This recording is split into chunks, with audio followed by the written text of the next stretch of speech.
ಇಷ್ಟೆಲ್ಲ ಸಮಸ್ಯೆಗಳಿದೆ, ಇಷ್ಟೆಲ್ಲ ಡಿಪಾರ್ಟ್ಮೆಂಟ್ಗಳು ಇವೆಲ್ಲ ಕೇಳಬೇಕು ಅಂತ ಅನ್ಸಿದ್ದು ಯಾವತ್ತು ನಿಮ್ಮ ಆಫೀಸಲ್ಲಿ ಖಾಲಿ ಜನರು ಇರಲ್ಲ, ನೊಣ ಹೊಡಿತಾ ಇರ್ತೀರಿ, ಅವತ್ತು ನೀವು ಕೆಲಸ ಸರಿಯಾಗಿ ಮಾಡಿದಿರಿ. 24 ನೋಡಿದಾಗ ತಾಳಪ್ಪ ಇವ್ರು ನಮ್ ಕಡೆ ಫಸ್ಟ್ ಕೆಲಸ ಮಾಡ್ರು, ಇದು ನಮ್ ಕಡೆ ಇವ್ರು ಫಸ್ಟ್ ಫೈಲ್ ಮೂವ್ ಮಾಡ್ರು ಅನ್ನೋ ಲೆಕ್ಕಾಚಾರಗಳೇ ಜಾಸ್ತಿ ಇರೋ ಟೈಮಲ್ಲಿ ಒಂದು ಫೈಲ್ನ ಒಬ್ರು ಮನೆಗೆ ಕೊಡ್ಬೇಕು, ಆ ಫೈಲಲ್ಲಿ ಅವ್ರಿಗೆ ಬೇಕಾಗಿದ್ದ ದಾಖಲಾತಿಗಳೆಲ್ಲ ಇರಬೇಕು. ಮುಖಾಮೋತಿ ನೋಡದೆ ಮುಲಾಜಿಗೆ ಬೀಳ್ದ ಸರ್ಕಾರಿ ಸ್ವತ್ತುಗಳನ್ನ, ಜಮೀನುಗಳನ್ನ ಗುರ್ತು ಹಾಕಿ ಅದನ್ನ ನಿವೇಶನ ಕೊಡೋ ಲೆಕ್ಕಾಚಾರ ಇವಕ್ಕೆಲ್ಲ ಕೈ ಹಾಕಿದಿರಿ ಅಂತ. ಇದು ಈಸಿ ಟಾಸ್ಕ್. ಸ್ವಲ್ಪ ಕಡೆ ಸಮಸ್ಯೆಗಳು ಇದ್ದೇ ಇರುತ್ತೆ, ಅಂದ್ರೆ ಊರವ್ರದಲ್ಲ. ಪರ್ಸೆಂಟೇಜ್ ಆಫ್ ಅಪ್ಲಿಕೇಶನ್ ಕ್ಲಿಯರ್ ಆಗೋದಿದೆಯಲ್ಲ, ಎಷ್ಟು ಪರ್ಸೆಂಟ್ ಆಗ್ತದೆ? ನನ್ನ ಆಸೆ ಇರೋದೇನ್ ಗೊತ್ತೇ, ಅರ್ಜಿ ಲೆಕ್ಕ ಹಾಕ್ಬಿಡಿ, ಎಷ್ಟು ಮನೆ ಐತೆ, ಎಷ್ಟು ಮನೆಗೆ ಎಲ್ಲಾ ದಾಖಲಾತಿಗಳನ್ನ ತಲುಪಿಸಿದ್ವಿ. ಜನ ಖುಷಿಯಾಗಿದ್ದಾರೆ, ಬಟ್ ಅಧಿಕಾರಿ ವರ್ಗ ಹಿಂಗ್ ಕರ್ಕೊಂಡೋಗಿ ವಾರಗಟ್ಟಲೆ ಟೆಂಟ್ ಹಾಕೊಂಡು ಕೆಲಸ ಮಾಡಿಸಿದಿರಲ್ಲ, ಅಧಿಕಾರಿಗಳ ಸಪೋರ್ಟ್ ಹೇಗಿದೆ ಅಂತ.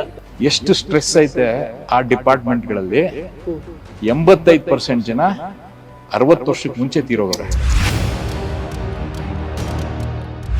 ಹೆಲ್ತ್ ಮತ್ತೆ ಎಜುಕೇಶನ್ ಸಂಬಂಧಪಟ್ಟ ಏನ್ ಮಾಡಬೇಕು ಅಂತ ನನ್ನ ಗುರಿ ಇರೋದು ನಮ್ಮೂರಿಗೆ ಒಂದು ಪ್ರೈವೇಟ್ ಬಸ್ ಬರಬಾರ್ದು.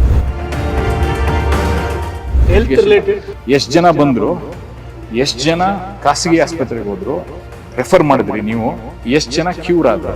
ಒಬ್ಬ ಶಾಸಕರಿಗೆ ದಿನನಿತ್ಯ 100,000 ಕಾಲ್ ಬರುವಂತ ಸನ್ನಿವೇಶಗಳು, ಈ ಒತ್ತಡವನ್ನು ಹೇಗೆ ನಿಭಾಯಿಸ್ತೀರಿ?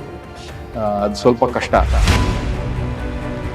ಸಂಸ್ಥೆ ಕಟ್ಟು ಯಶಸ್ವಿಯಾಗಿ ನಡೆಸೋರು ಒಬ್ಬ ಶಾಸಕನ ಕೆಲಸ ಮಾಡೋದಕ್ಕೂ ಏನ್ ವ್ಯತ್ಯಾಸ? ಏನ್ ಅನ್ಸುತ್ತೆ ನಿಮ್ ವಿಡಿಯೋ ವ್ಯತ್ಯಾಸ ಅಲ್ಲಿಗೂ ಮತ್ತೆ ಇಲ್ಲಿಗೂ? ಅಲ್ಲೂ ಪ್ರಾಬ್ಲಮ್ ಸಾಲ್ವ್ ಮಾಡ್ತಾ ಇದ್ವಿ, ಇಲ್ಲೂ ಪ್ರಾಬ್ಲಮ್ಸ್ ಸಾಲ್ವ್ ಮಾಡ್ತಾ ಇದೀವಿ. ದರ್ಶನ್ ರವರ ಹೋರಾಟ ಏನಪ್ಪಾ ಅಂತ ಹೇಳಿ, ಬಡವರು ಸಾಮಾನ್ಯ ಜನರು ತಾಲೂಕ್ ಆಫೀಸ್ಗೆ ಅಲೆದು ಭ್ರಷ್ಟಾಚಾರದ ತಾಣವಗಳಾಗ್ಬಿಟ್ಟಿದೆ. ಇಲ್ಲಿವರೆಗೆ ನಾನೇ ನಿಂತು ಅಧಿಕಾರಿಗಳನ್ನ ಜೊತೆಗೆ ಹಾಕೊಂಡು ಕೆಲಸ ಮಾಡಲೇಬೇಕು ಅಂತ ಹೇಳಿ ಪಣೆ ತೊಟ್ಟು ದಿಟ್ಟ ಹೋರಾಟ ಮಾಡ್ಕೊಂಡು ಇಲ್ಲಿ ಬಂದು ಇವತ್ತು ಜನ ಇನ್ನು 10 ವರ್ಷ ಸರ್ಕಾರಿ ಆಫೀಸ್ಗೆ ಹೋಗ್ದಂಗೆ ಮಾಡಬೇಕು ಅನ್ನೋದೇ ಒಂದು ಕಾನ್ಸೆಪ್ಟ್. 1 ರೂಪಾಯಿನೂ ಖರ್ಚಿಲ್ಲದಂತೆ ಕೆಲಸ ಇದ್ದ ಇರೋದು ಈಗ. ಯಾವತ್ತು ಜನ ನಮ್ಮ ತಾಲೂಕ್ ಆಫೀಸ್ಗೆ ಗ್ರಾಮ ಪಂಚಾಯತಿಗೆ ಬರೀಕಿಲ್ವೋ ಅವತ್ತು ನಮ್ಮ ಕೆಲಸ ಕಂಪ್ಲೀಟ್ ಕ್ಲಿಯರ್ ಆಗೈತೆ. ತಾಲೂಕ್ ಆಫೀಸ್ನೇ ತಂದಿಲ್ಲಿ ಮಡಿಕೊಂಡಂಗೆ ಎಲ್ಲ ಅಧಿಕಾರಿಗಳು ಇಲ್ಲಿ ಸಿಗ್ತಾರಲ್ಲ, ಇವತ್ತು ಹುಡುಕ ಬಂದು ನಾವೇನು ಕೇಳಿಲ್ಲ, ನಮ್ಮ ಕೆಲಸ ಮಾಡಿಸ್ಕೊಡಿ ಸ್ವಾಮಿ ಅಂತ. ತಾಲೂಕ್ ಆಫೀಸಲ್ಲಿ ಸಮಸ್ಯೆ ಏನು ಅನ್ನೋದನ್ನ ಅವ್ರು ಚೆನ್ನಾಗಿ ಅರ್ತ್ಕೊಂಡಿದ್ದಾರೆ. ಬೆಳಗ್ಗೆ 8 ಗಂಟೆಯಿಂದ ಸಂಜೆ 5 ಗಂಟೆವರೆಗೂ ಆಫೀಸರ್ಸ್ ಎಷ್ಟು ಜನ ಇಷ್ಟೊತ್ತವರೆಗೂ ಇರ್ತಾರೆ, ಅಷ್ಟೊತ್ತವರೆಗೂ ಕಾಯ್ಕೊಂಡು ಅರ್ಜಿ ಕೊಟ್ಟು ನೋಡಿ ನಮಗೆ ಬೇಜಾರಾಗ್ತಿತ್ತು. ಇಂಥ MLA ಸಿಗೋಕ್ಕೆ ಇಡೀ 224 ಜನತೆ ಯಾರೂ ಇಲ್ಲ.